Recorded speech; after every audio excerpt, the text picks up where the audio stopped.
جو خلیفہ و جانشین ہیں حضرت حافظ جمیل احمد صاحب کے، اور بانی و محتمم ہیں جامعۃ الشیخ عبدالستار کے، سرپرست ہیں انجمن حمایت اسلام کے، آپ کی تشریف آوری ہوئی ہمارے عزیز مکرم عالی جناب مولانا شاکر عارفی صاحب کی دعوت پر اور ان کی خانوادہ ستاری سے محبت پر، ان کی انجمن حمایت اسلام کی محبت پر آج کی یہ تشریف آوری ہوئی ہے۔ ہمارے مولانا سرور عالم قاسمی جو قمر کمپیوٹر کے ڈائریکٹر ہیں، اور اسی طریقے پر عزیز گرامی قاری محمد مستفیض کاشفی صاحب جو الہند ٹور اینڈ ٹریولز کے چیئرمین ہیں، آپ تشریف لائے ہیں۔ آپ حضرات سے ملاقات اور مولانا شاکر صاحب کی دعوت اور میرے رفیق آج کے پروگرام کی خوبصورت نظامت کرنے والے میرے دوست، اللہ تبارک و تعالی آج کی ہماری اس مجلس کو قبول و منظور فرمائے، اور حضرات علماء کرام کی آمد کو اس گاؤں کے لیے، پورے علاقے کے لیے خیر و برکت کا باعث بنائے۔ آج کی یہ مختصر مجلس ہے، میں آپ حضرات کے سامنے مختصر طور پر اس دنیا کے اندر اگر سمجھا جائے تو ایک عظیم الشان پہلو اور بہت زیادہ اہمیت کا حامل موضوع قرآن کریم ہے، کیونکہ جب ہم دین اسلام پر نظر ڈالتے ہیں تو چاروں طرف دین اسلام اور درمیان میں ہمیں قرآن کھڑا نظر آتا ہے۔ جب ہم غور کرتے ہیں، اسلام پر چلنے کی کوشش کرتے ہیں، تو قرآن کریم ہی ہمیں راہ پر نظر آتا ہے۔ اللہ تبارک و تعالی نے تمام انسانیت کی رہبری کے لیے، پوری انسانیت کی رہنمائی کے لیے قرآن کریم کو نازل فرمایا۔ قرآن کریم تمام کتابوں میں سب سے افضل ترین کتاب ہے۔ قرآن کریم سب سے اعلیٰ ترین کلام ہے۔ قرآن کریم وہ کلام ہے جس کا ثانی اس دنیا میں موجود نہیں۔ قرآن کریم وہ کلام ہے جس کی مثال پیش کرنے سے آج سے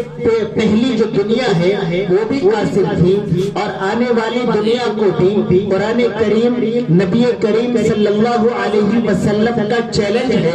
کہ کوئی بھی آئے، کبھی بھی آئے، کسی بھی وقت آئے، اور قرآن کریم جیسی کتاب تو بہت دور کی بات، قرآن کریم جیسی کوئی صورت ہی پیش کر کے دکھا دے۔ اگر وہ صورت پیش نہیں کر سکتا، رکوع پیش نہیں کر سکتا، وہ قرآن کریم جیسی کوئی ایک آیت ہی پیش کر کے دکھائے، تو قرآن کریم وہ معظم ترین کتاب ہے۔ دنیا کے اندر کوئی بھی ریکارڈ، کوئی بھی چیلنج ایسا نہیں جسے قبول کرنے والے دنیا کے اندر موجود نہ ہو، لیکن قرآن کریم کا چیلنج وہ چیلنج ہے جسے قبول کرنے والا نہ آج تک کوئی پیدا ہوا ہے، اور نہ قیامت تک، آخرت کے دن تک کوئی قرآن کریم کا چیلنج قبول کرنے والا پیدا ہوگا۔ لیکن قرآن کریم صرف اس لیے نہیں دیا گیا، صرف اس لیے نہیں بنایا گیا کہ اسے تابوں میں سجا لیا جائے۔ قرآن کریم اس لیے نہیں عطا کیا گیا کہ اسے جہیز میں دے دیا جائے۔ قرآن کریم اس لیے نازل نہیں کیا گیا کہ اس کی قسم کھا لی جائے۔ قرآن کریم اس لیے نہیں آیا ہے کہ صرف اور صرف اسے یہ بتا دیا جائے کہ یہ ہماری متبرک اور معظم ترین کتاب ہے۔ نہیں، بلکہ قرآن کریم تو اس لیے نازل ہوا ہے کہ اس پر عمل کیا جائے۔ قرآن کریم تو اس لیے نازل ہوا ہے کہ اس کی تلاوت کی جائے۔ قرآن کریم تو اس لیے نازل ہوا ہے کہ اس کا ادب و احترام کیا جائے۔ قرآن کریم تو اس لیے نازل ہوا ہے کہ اسے سینوں میں بسایا جائے۔ قرآن کریم تو اس لیے نازل ہوا ہے کہ اسے ذہن و دماغ میں بسا لیا جائے۔ قرآن کریم تو اس لیے نازل ہوا ہے کہ اسے راہبر مان لیا جائے۔ قرآن کریم تو اس لیے نازل ہوا ہے کہ اسے رہنما مان لیا جائے۔ قرآن کریم تو اس لیے نازل ہوا ہے کہ ہم اپنی زندگی کو اس کے مطابق ڈھالنے والے بن جائیں، اور کسی چیز پر ہم عمل پیرا ہوں، کسی چیز کو ہم اپنے اندر لائیں، اس کے لیے ضروری ہے کہ ہم اسے پڑھے ہوئے ہوں۔ تو لازمی ہوا کہ ہر مسلمان قرآن کریم کم از کم ناظرہ خواہ ہو، قرآن کریم کی تلاوت کر لیتا ہو، قرآن کریم کی چند صورتیں حفظ یاد ہو، تاکہ وہ اپنی نماز کو درست کر سکے، کبھی بیمار ہو تو قرآن کریم کی تلاوت کر کے اپنے اوپر دم کر سکے، کہیں الجھن میں ہو تو قرآن کریم کی تلاوت کر کے اللہ سے اس الجھن سے اپنے آپ کو نکلوا سکے۔ قرآن کریم آج ہم غور کر سکتے ہیں کہ ہمارے جو بڑے بزرگ ہیں وہ کتنے فیصد قرآن کریم پڑھے ہوئے ہیں، پھر ہمارے جو نوجوان دوست ہیں وہ کتنے فیصد قرآن کریم پڑھے ہوئے ہیں، پھر ہمارے جو بچے ہیں، ہماری جو آنے والی نسلیں ہیں، ہمارا جو آنے والا مستقبل ہے وہ کتنے قرآن کریم پڑھا ہوا ہے۔ پھر اس سے آگے جب ہم چلتے ہیں تو اگر غور کریں تو ہمارے معاشرے میں، ہمارے علاقے میں، ہمارے گاؤں میں کتنے حفاظ کرام موجود ہیں۔ پھر اس سے آگے بڑھیں تو ہم غور کریں کہ ہمارے گاؤں میں، ہمارے علاقے میں کتنے علماء کرام ہیں جو قرآن کریم کی تفسیر کر سکے، جو قرآن کریم کی تشریح بیان کر سکے، جو قرآن کریم سے مسائل کا استنباط و استخراج کر سکے، جو بتا سکے کہ قرآن کریم ہم سے کیا مطالبہ کر رہا ہے، جو بتا سکے کہ قرآن کریم ہم سے کیا چاہتا ہے، جو بتا سکے کہ قرآن کریم کی یہ آیت کس واقعے کی طرف نسبت کر رہی ہے، جو بتا سکے کہ قرآن کریم کا شان نزول کیا ہے، اس آیت مبارکہ کا شان نزول کیا ہے، جو بتا سکے کہ یہ آیت کہاں پر نازل ہوئی، یہ کس معاملے کے پیش نظر نازل ہوئی، جب یہ نازل ہوئی تو نبی کریم کہاں پر موجود تھے، یہ تمام چیزیں بتانے والے علماء کرام کتنے موجود ہیں۔ ہونا تو یہ چاہیے کہ امت کے فرد کو اس کا علم ہونا چاہیے، لیکن چھوڑ دیجئے کم از کم چند افراد تو ایسے ہوں جو علماء کرام کے مقدس جماعت ہو، جو ہمیں تمام چیزوں کی طرف ہماری راہبری کر رہی ہو۔ اور کتنا بہتر ہے، ہر آدمی چاہتا ہے کہ میرا بیٹا یہ افسر ہو، ہر آدمی چاہتا ہے کہ میرا بیٹا ڈاکٹر بن جائے، ہر آدمی چاہتا ہے کہ میرا بیٹا پروفیسر بن جائے، لیکن کتنے ایسے لوگ ہیں جو یہ چاہتے ہیں کہ ہمارا بیٹا عالم ربانی بن جائے، میرا بیٹا قرآن کریم کا عالم بن جائے، میرا بیٹا قرآن کریم کا حافظ بن جائے، میرا بیٹا قرآن کریم کا بہترین قاری بن جائے، میرا بیٹا قرآن کریم کا مفسر بن جائے، میرا بیٹا احادیث مبارکہ کا محدث بن جائے، میرا بیٹا درس حدیث پر فائز ہو کر سینکڑوں ہزاروں طلبہ کو حدیث کی، قرآن کی، فقہ کی، قاعدے کی، سپارے کی، قرآن کریم کی تعلیم دے رہا ہو۔ ایسے چند لوگ، اور ضرورت اس چیز کی ہے کہ ہم یہ کوشش اور تمنا کریں کہ ہمارے بیٹے امام بن جائیں، ہمارے بیٹے تراویح پڑھانے والے ہوں، ہمارے بیٹے نماز جنازہ پڑھانے والے ہوں، ہمارے بیٹے بچوں کے کانوں میں اذانیں دینے والے ہوں۔ آج الحمدللہ ہم ملک ہندوستان میں رہتے ہیں جو قرآن و حدیث کے علم کا گہوارہ ہے،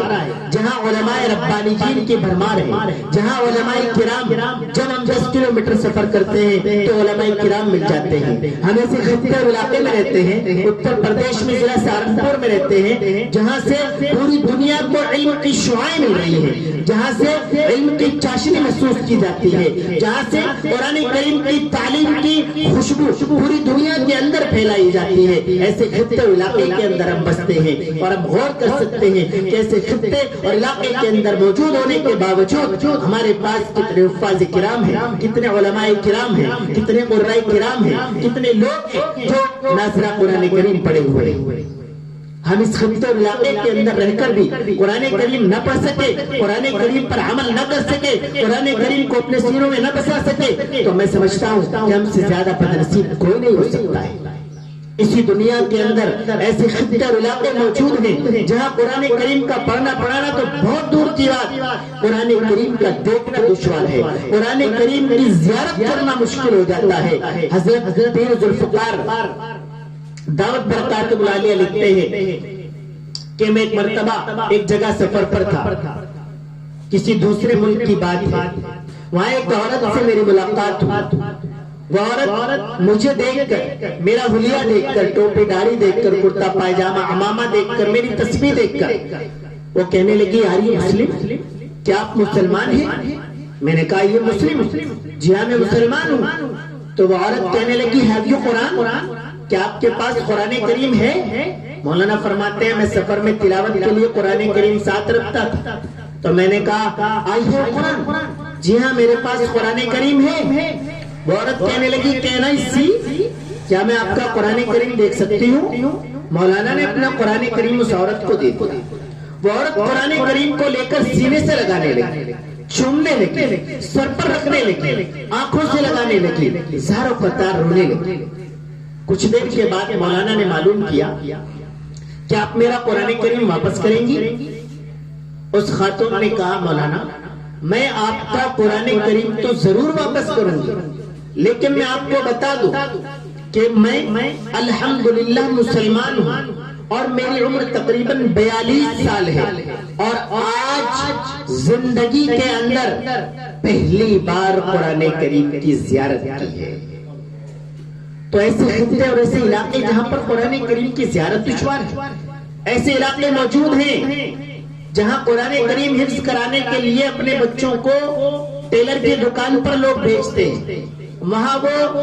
نام کے لیے تو ٹیلرنگ کا کام سیکھتے ہیں، لیکن وہ ٹیلر حافظ قرآن ہے اور وہ ان بچوں کو قرآن کریم کی تعلیم دیتا ہے۔ اس طریقے کی کوششیں ان جگہوں پر ہو رہی ہیں جہاں قرآن کریم کی زیارت اور علماء کی زیارت دشوار ہے۔ ہم 10 قدم پر چلیں گے تو مسجد مل جائے گی، مسجد میں قرآن کریم مل جائے گا اور قرآن کریم کی زیارت اور اسے پڑھنا ہمارے لیے آسان ہو جائے گا۔ ہم ایسے خطے اور علاقے کے اندر رہ کر بھی اپنے بچوں کو قرآن کریم کی تعلیم نہیں دلا رہے ہیں، قرآن کریم کی تعلیم سے دور ہیں، قرآن کریم کی محبتوں سے دور ہیں۔ قرآن کریم پر عمل کرنا، قرآن کریم کو اپنی زندگی میں اتارنا ہمارے لیے یہاں اس خطے اور علاقے کے اندر بھی دشوار نظر آ رہا ہے۔ تو سامعین کرام،